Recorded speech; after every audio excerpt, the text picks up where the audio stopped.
Okay, today we're going to talk about the tale of the two vigilantes.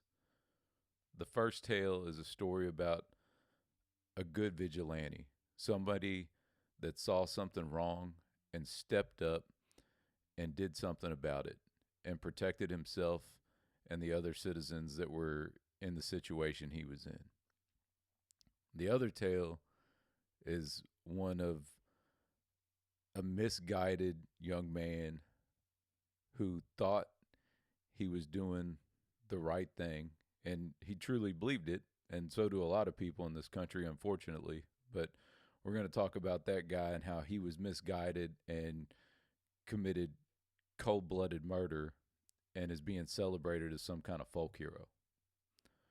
So, first, let's talk about Daniel Penny. This week, Daniel Penny was acquitted in the murder of Jordan Neely. So, if anybody doesn't know what happened, Daniel Penny, former Marine, Semper Fi brother, former Marine, riding the subway in New York. And then there's this homeless guy, Jordan Neely, who some people say was a street performer down in the subway, but he's got like over 40 arrests, assaulting women, kidnapping a child, a whole list of, aggressive, violent behavior, and multiple incidents on the subway. This guy, Jordan Neely, is on the subway freaking out, telling people he's going to kill them, telling people he's ready to die. And Daniel Penny stepped up and subdued this individual. And unfortunately, Jordan Neely died. And this turned into a whole thing of, this guy's taking the law into his own hands.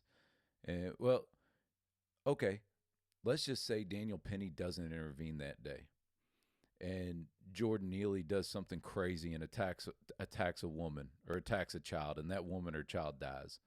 Then we're looking at the situation thinking, how could nobody step up and do something? How could everybody be so, scared or passive that they would just sit there and let this lunatic attack innocent people on the subway?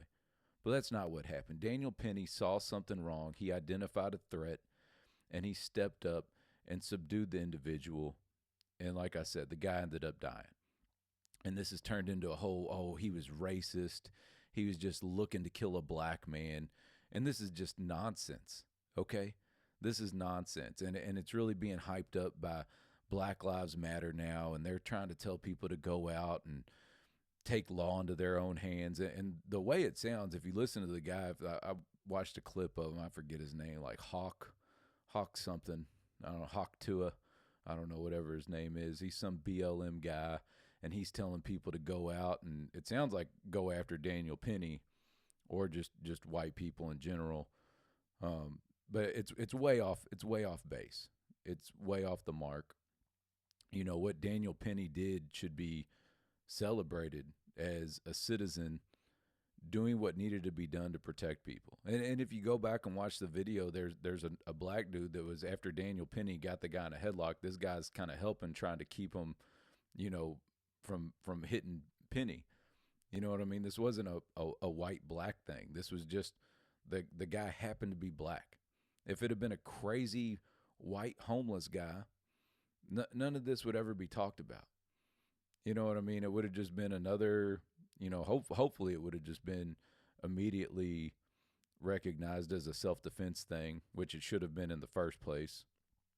But it was turned into a racial thing. And, Daniel Penny's been acquitted now, and good. I'm happy for that. That's very relieving. I remember watching this as the case was going on.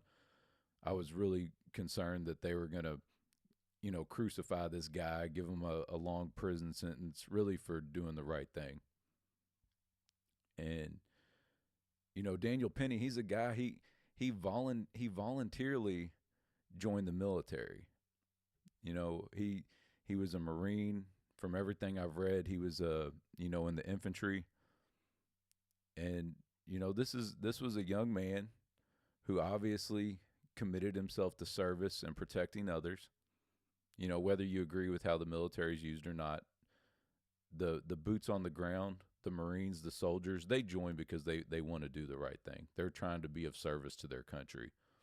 Don't hold them responsible for what the politicians or the military industrial complex is doing. You know, he was 24 at the time this happened. He was already out. You know, he joined the Marines when he was young. You know, I did the same thing, and millions of others of young men and women have done the same. You know, we don't do it for the politics. We did it because we were trying to serve the country. So Daniel Penny's a good guy, and they're trying to make him out to be some type of racist murderer. And they're saying it's, you know, BLM saying this means it's open season on black. This is just ridiculous. Aren't we beyond this as a country now? Like, seriously, like, don't get me wrong. Racism is a thing. But let's actually identify incidents of racism and not just try to sensationalize anytime something happens between a black and white person and make it out to be like everything's race-based. But that's what we want to do. You know, that's what this country does. And especially the people that have the leanings of socialist and communist. You know, and that's what brings me to the next vigilante, the bad image of what vigilantism can be. And that's this young man, Luigi Mangione. There he is. Now, Luigi Mangione came up from a pretty well-off family, a big real estate wealthy family. So his kids had a very, you know, privileged life. Went to, you know, really smart kid. Apparently, he was the valedictorian of his high school. Went on to an Ivy League school, University of Pennsylvania. And, you know, I mean, look at him. I mean, obviously, handsome young guy. You know, had a lot of advantages, a lot of opportunities. And somehow he's turned into this angry young man that saw the best, you know, his best option, he thought, to try to fix what he saw as a problem was to murder Brian Thompson in cold blood. You know, he wrote this manifesto attacking capitalism, attacking profits made off the healthcare industry. And it's just so misguided. Okay, let's just say you don't agree with it. He doesn't agree with the healthcare system. He doesn't agree with health insurance companies. He you know, United Healthcare has been identified as having denied like 30% of their claims. You know, whether that's ethical or not, it's all subjective. Everybody's got their own views on it. But for this young man, you know, obviously intelligent, to exhaust his energy on just murdering this guy, that's a destructive force. That's not what freedom and capitalism are about. Freedom and capitalism are about, you know, improving things, providing a service. You know, like, why, if he'd have taken all of his efforts that he put into planning to murder Brian Thompson, let's say maybe come up with some type of charitable organization that could help provide assistance to give people the health care they need, you know, or maybe become a reformer with the government and try to get rid of the current healthcare system. You know, I mean, one of the main reasons that healthcare is messed up the way it is because of the government. It's because of programs like Medicare and Medicaid that have completely distorted the way the healthcare system runs. You know, and health insurance too. Like all of those things are interconnected. And it's because of Medicare and Medicaid that health insurance operates differently than any other insurance. Health insurance is supposed to be for catastrophic events. That's what any insurance is supposed to be. You know, auto insurance, home insurance. It's supposed to be for catastrophic events. Think about it. When you take your car in to get an oil change, you don't put a claim in to your auto insurance company. But every time you go in for any type of, you know, basic checkup or procedure with your doctor's office, you're using your insurance. Why is that? Why is this the only type of insurance that functions like that? And it's because you have programs like Medicare and Medicaid that have worked themselves into the healthcare system and completely destroyed it. That's what government does. Government destroys everything that it gets involved with. Government has very limited functions that they're supposed to do, and providing healthcare is not one of them. And that's the other thing. People think that the government should provide health. Healthcare is not a right. Healthcare is a privilege. And you can think that. You can say, no, healthcare is a right. Why is it a right? You have the right to conscript somebody to provide a service to you for free. You can make a doctor give you healthcare.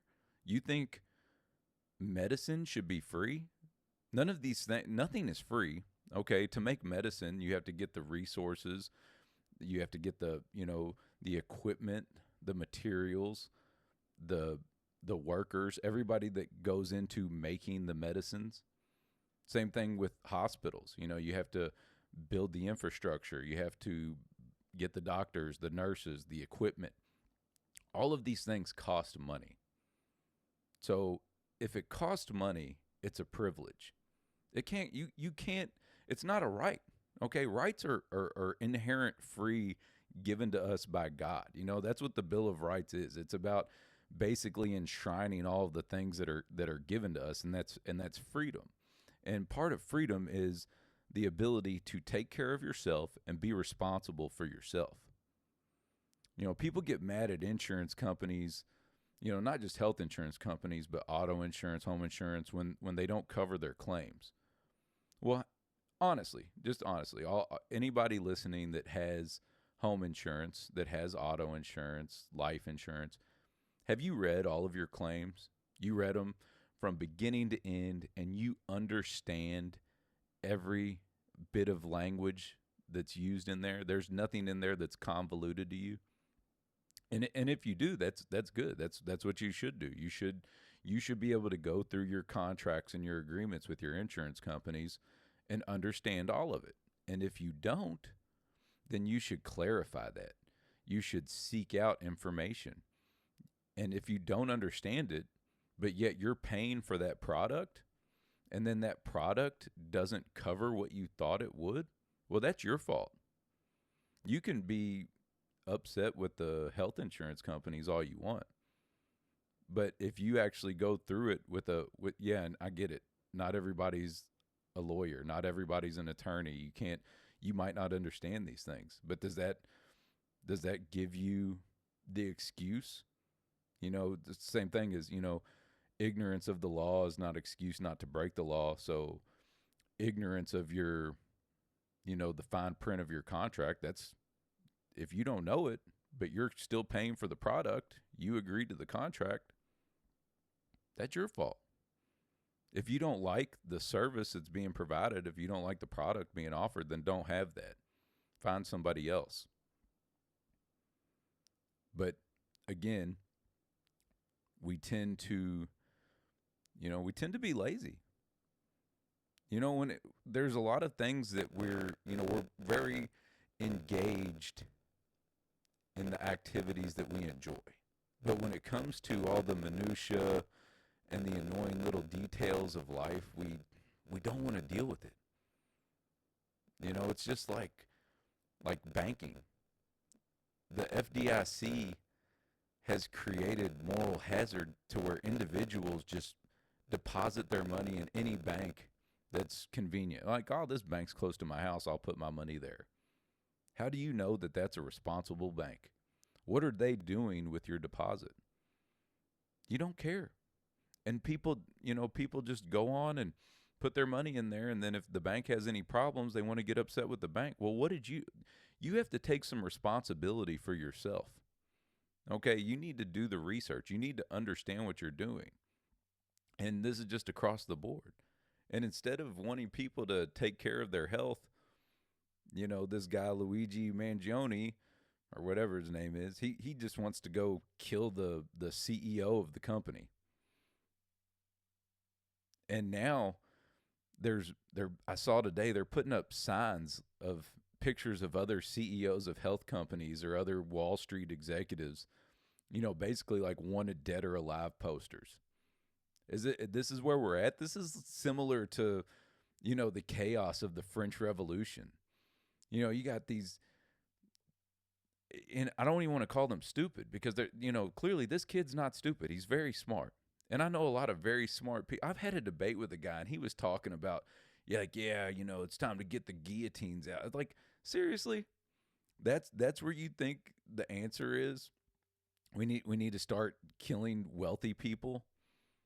That's what happened in the during the French Revolution. It started off, the anger being at the monarchy, and then it trickled down, and then it became, anybody that was seen as, having any type of power, authority, wealth, hey, line them up too. Same thing with the Russian Revolution.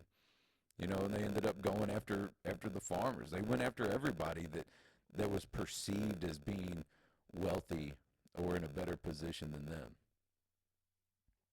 And I don't understand how we got to this point.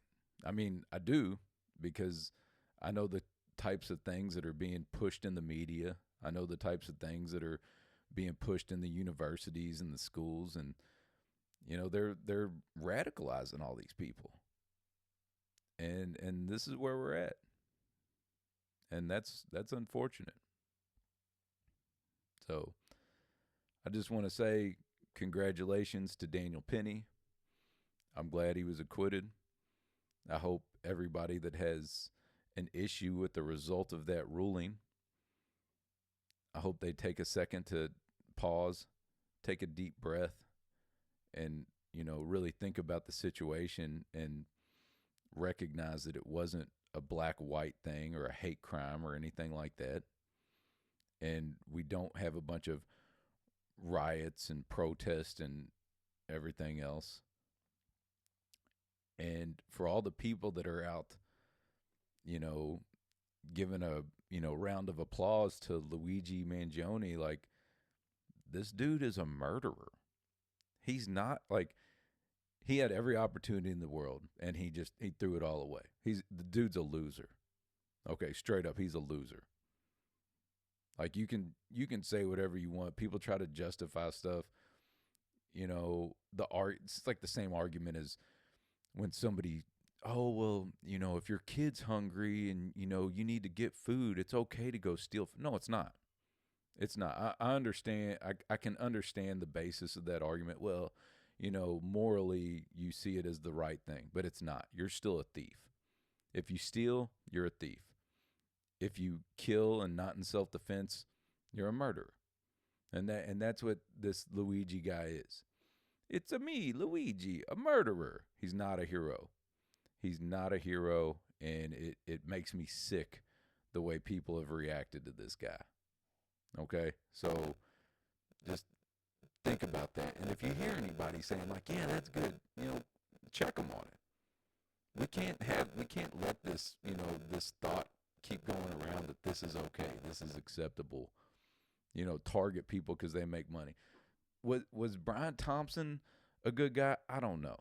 Okay, I don't know. I don't know if United Healthcare is an ethical company or not, because I haven't dug into where they say they denied like 30% of their claims. I don't know. There's a lot of fraudulent claims in health insurance. That's one of the reasons why insurance companies have to scrutinize claims the way they do, because there is a lot of fraud. And at the end of the day, their job, their business, is to take in more in premiums than they pay out. That's what they do. They're a business. So just, support Daniel Penny, support people that act every day and intervene and stop crimes from happening, but don't support people that are just destructive and want to attack people because they view them as being, wrong. And even if you do, then do something about it in a positive way. Don't do it about it in a destructive way. All right. Thanks for listening.